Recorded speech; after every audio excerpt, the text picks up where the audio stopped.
हुसैनियत हुसैनियत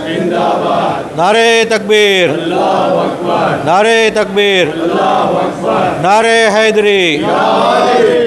लब्बैक या हुसैन लब्बैक या हुसैन।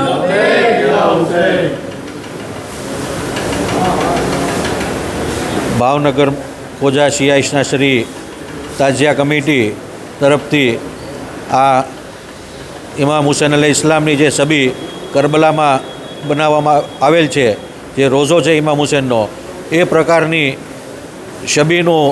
અહીંયા બનાવવામાં આવેલ છે અને દર વર્ષે મોહરમ મહિનામાં આ શબીનું અહીંયા આશોરાના દિવસે તાજિયા બાર આંબા ચોકમાં લાવવામાં આવે છે અને ત્યારબાદ જુલુસ રૂપે એમને રોડ ઉપર લઈ અને ત્યારબાદ એનો જુલુસ પૂરું થયા બાદ ઘોઘા મુકામે અમે ઠંડા કરીએ છીએ। આ કમિટી છેલ્લા 50 વર્ષથી કામ કરી રહી છે અને અલગ અલગ પ્રકારના તાજિયાઓ બનાવી રહી છે। આ કમિટીમાં જૂના ઘણા બધા લોકોએ પણ સાથ અને સહકાર આપ્યો છે અને હાલમાં પણ આપ જોઈ શકો છો બધા જ આ કમિટીમાં પોતાની રીતે યોગદાન આપી રહ્યા છે અને આ આઝાદારીના ભાગમાં શાનો શૌકતથી ઉજવાય અને પરંપરા મુજબ તાજિયા નીકળે એ માટેનો પ્રયત્ન કરી રહ્યા છે।